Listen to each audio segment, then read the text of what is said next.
Welcome to the Ben Daniel Podcast, where we're calling a spade a spade. Great to be here with you today, and happy Thanksgiving to everyone out there. Indulge in your pumpkin pie, your crumble pie, your sweet potatoes, your mashed potatoes, your stuffing, your mixed vegetables, your turkey, your ham, your fish, your pasta, your ziti, whatever the case may be. Indulge, enjoy, but most importantly, stay safe. And if you do, drink responsibly. That's all I ask. Or if you don't drink responsibly, stay inside and don't drive. That's something I would appreciate as well. Folks, this is what happens when fans go online and write a bunch of checks that their favorite players can't cash.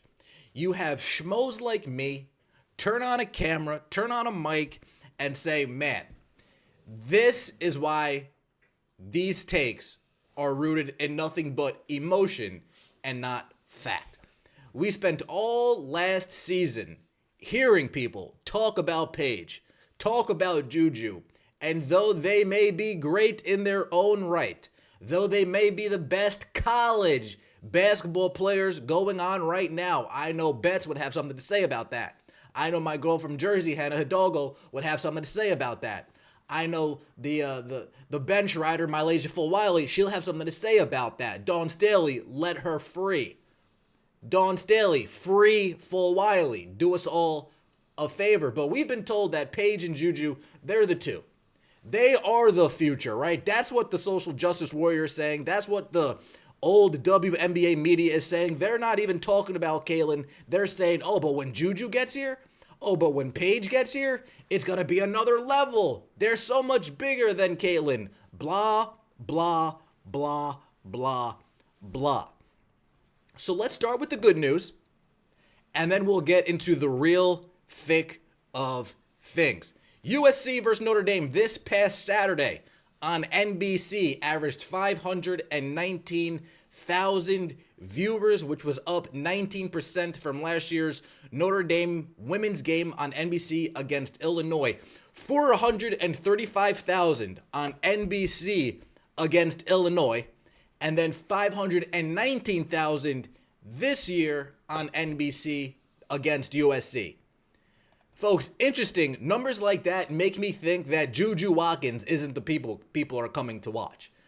Numbers like that make me think that Hannah Hidalgo is the person that people are coming to watch. Oh, she was 435,000? Okay, next time she's here on NBC, we'll come back, and we'll come back in droves. 19% more people didn't tune in just to watch JuJu. I'm not buying it. And why am I not buying it? Because when it comes to her games, I don't even see people going out of their way to watch their games in person. So why would I believe people will go out of their way to watch their games sitting down in the comfort of their own homes? Literally 15 people showed up to this JuJu Watkins USC SHU game. The math ain't mathin'. There is no hype. There is no it factor as far as a marketing, captivating, and audience standpoint goes. She's great on the basketball court. She's got the moves. I call her the DeMar DeRozan. I don't think there's been a player of recent memory that has a mid-range package like JuJu Watkins has. That's just me. But that doesn't translate into people paying money to watch you play, as you can see right here, and it doesn't translate people into tuning in on TV to watch you play. 519,000, that's a nice number, but that doesn't represent a JuJu Watkins craze. That doesn't represent a JuJu Watkins fan base now suddenly tuning in. Again, in my opinion, this is nothing but a credit to Hannah Hidalgo. Notre Dame has themselves a star. You got her for at least 2 more years. Make the most of it. These NBC games, make the most of it. That's fallout from the Caitlin Clark effect. That's not the JuJu Watkins effect or the Paige Beckers effect. That increase is Hannah Hidalgo's a baller and Caitlin Clark effect. End of story, case, point blank, period. Next, we go into the bad news, the darker days. The November 17th WNBA draft lottery. Folks, real quick, why is it taking 10 days to get numbers from a draft lottery if we're not trying to suppress the numbers? If we're not trying to withhold the numbers? if we're not trying to keep the numbers to ourselves? Why are we taking so long to release that? It happened 10 days ago. November 17th, WNBA Draft Lottery averaged 137,000 viewers on ESPN, down 32% from last year when Caitlin Clark was expected the top pick. UConn's Paige Beckers is expected to go number 1 this year. And this is the first direct comparison. No outside variables. How many people are showing up to see who gets to draft Caitlin Clark? How many people are tuning in to see who gets to draft Paige Beckers? That's it. End of story. Down 32%. But you guys told me all season long that Paige is going to be the face of basketball.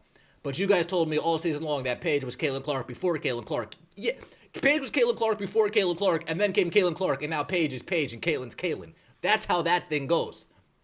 Right? I was a single child until my parents had another kid, and then I wasn't a single child anymore. Does that make sense, folks?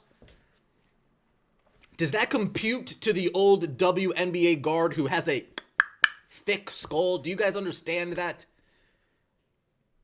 That if Paige was in fact Jordan like you losers are trying to make us believe, then those ratings would be a lot higher than 175,000. Keep in mind, Caitlin Clark didn't have anybody paving the way for her. Caitlin Clark didn't have anybody before her shining a spotlight back on her. Caitlin Clark broke through by herself. These players behind her have a path that Caitlin Clark carved, and they still can't walk through that path correctly. Again, when we get to all these comparisons, we need to keep in perspective. Wait, they're doing less numbers with Caitlin Clark even after she shined a huge spotlight on this sport? That's not a good look, folks. And again, JuJu, no offense, nobody's coming to watch you play live. That's the truth. Paige, nobody's coming to watch you play live. That's the truth. UConn might sell out their home games, cool. Big whoop. Most classic Big East teams, keyword, classic Big East teams can sell out their home games. Newsflash, folks. It's on the road where your stardom is really shown. Everybody could sell out the crib except JuJu Watkins. Again, when we compare and contrast and we're online writing checks that our favorite players can't cash, it gives an opportunity for schmoes like me to say, wait, but you told me she was going to be better. Wait, but you told me she was going to be bigger. Wait, but you told me she was going to be wrong all the way around. This is when we get into the real thick of things. Saturday's Nebraska-Wisconsin college volleyball match averaged 591,000 viewers on the Big Ten Network, trailing only the same matchup last year as the largest college volleyball audience ever on the network. The game had a direct lead-in from a college football game featuring the same two teams.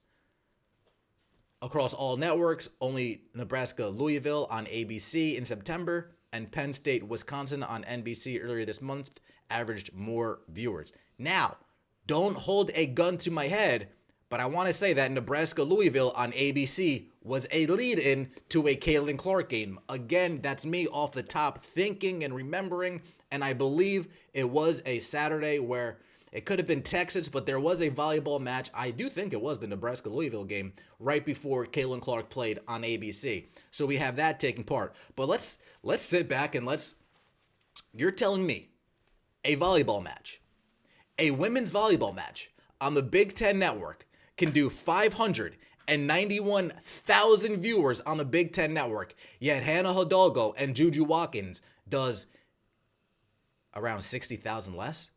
70,000 less? So you're telling me JuJu Watkins, the generational, the sensational, the immaculate, the face of college women's basketball, does less than women's volleyball on a Big Ten network? Big Ten Network, not on ABC, not on CB. Big Ten Network does more viewers than a Saturday Notre Dame USC game. Again, when you go online and you write checks that your favorite players can't cash, that opens the door for schmoes like me to say, shut your damn mouth. You are so off base. It's disgusting. And to all of you Paige and JuJu fanboys and fangirls and fanatics out there, I'm not coming at the fans. I'm not coming at the support. I'm coming at the fanatics. I'm coming at the delusionals. I'm coming at the fools who really think that the stick that Caitlin Clark swings isn't as big as it really is. Trust me, that's a big fucking stick. JuJu Watkins and Paige need to tie their sticks together and then go out and get Cameron Brink's stick and get Angel Reese's stick just to have a stick. It's like that, folks. Again, stop writing checks that your favorite players can't cash. We got JuJu Watkins in an absolutely empty arena. We have Paige Beckers in an absolutely empty arena. The person that's going to go number one drew 137,000. Folks, there's a difference between having people follow you on TikTok, watching you do stupid childish dances, and there's a difference between playing basketball on TV and having grown adults tune in to watch you play. That's the difference. Let me know what you think in the comment section below. I appreciate all of the support. Happy Thanksgiving once again. Don't forget to like the video and subscribe to the channel if you have not already. As always, take it easy.